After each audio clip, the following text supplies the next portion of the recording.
Hello, today we are looking at The Secrets of the Mystic Grove by Mary Alayne Thomas, written by Arwen Lynch. This is a 44 card deck with a 96 page guidebook. So this is my personal review of it. I'll take it out of the box. Hey Sylvie. So this is the guidebook. It is on matte paper on black and white. So just get straight into it. So each card has the name of the card, keywords about the imagery. So this talks about what is pictured, then I guess the divinatory meaning, and the journal prompts at the bottom. And there's also space if you wanted to write as well. So all of them are the same. At the back there is a spread, how to use them, and that's it. So let's take a look at the cards. So these are the backs. They've got like a blue-green. I'm sorry for all the shadows on here. The cardstock is a satin, and this is what they look like. So before I talk about it, let me show you. Okay, so the first thing I paired it with is the Enchanted Art Oracle cards, the Playful Heart Tarot. Okay, so this deck is actually one that I've purchased for my mother for Mother's Day.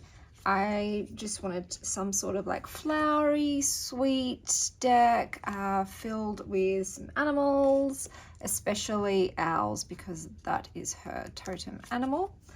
And I thought this one just really appealed in that way. I'd seen it on YouTube and the guidebook looked really great. It had a lot of like the journal prompts. I thought was really great. My mum loves to write, so I thought, you know, she'd probably like that little bit in there, and I just thought it would suit her. So in the meantime, I've had a play. I do sometimes when I purchase decks, do just give them to her, but this one I was like, I don't think she'd mind if I had a play first before passing it on. It's just Mother's Day, it's not her birthday. But it's really sweet. The energy of the deck is very nurturing and calm and gentle. The imagery is cute. It's not exactly my aesthetic, I will admit, but it's not bad. Like, I don't hate it.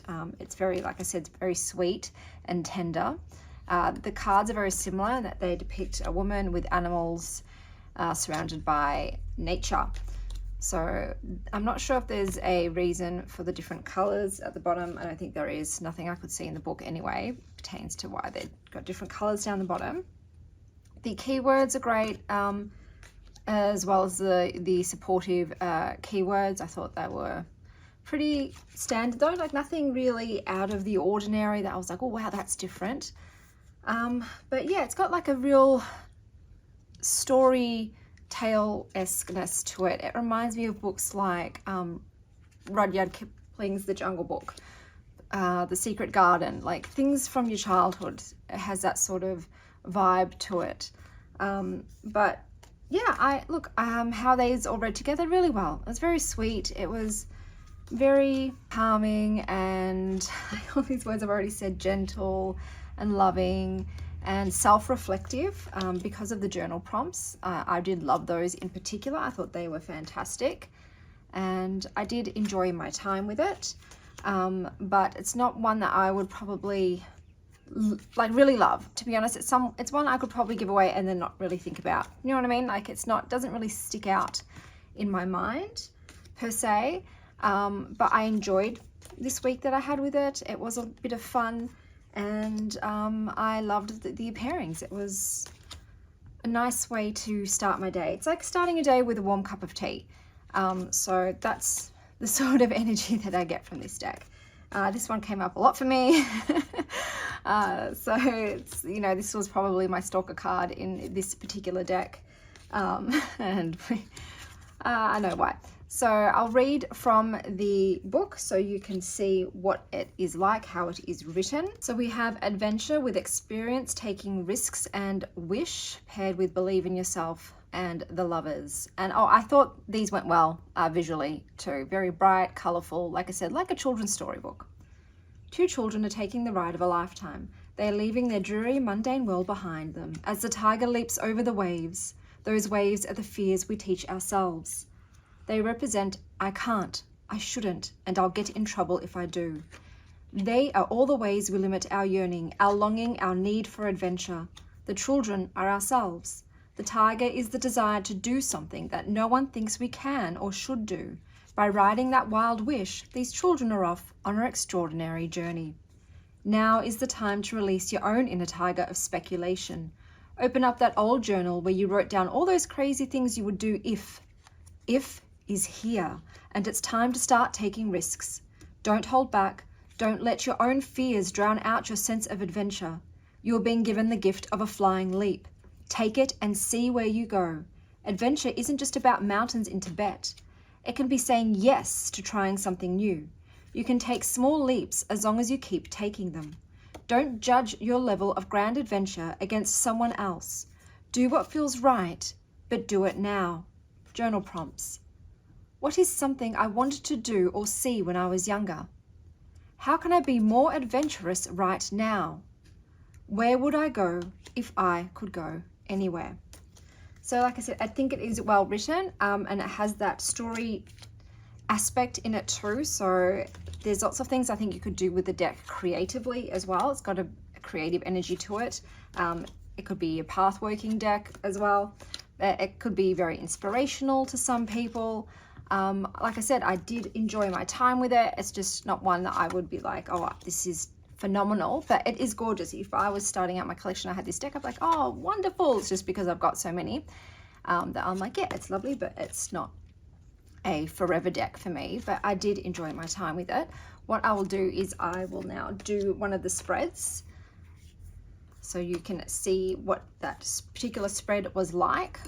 Okay, so the Mystic Meadow spread has 3 cards, and I'll just leave that there so you can come and have a look at that if you wish.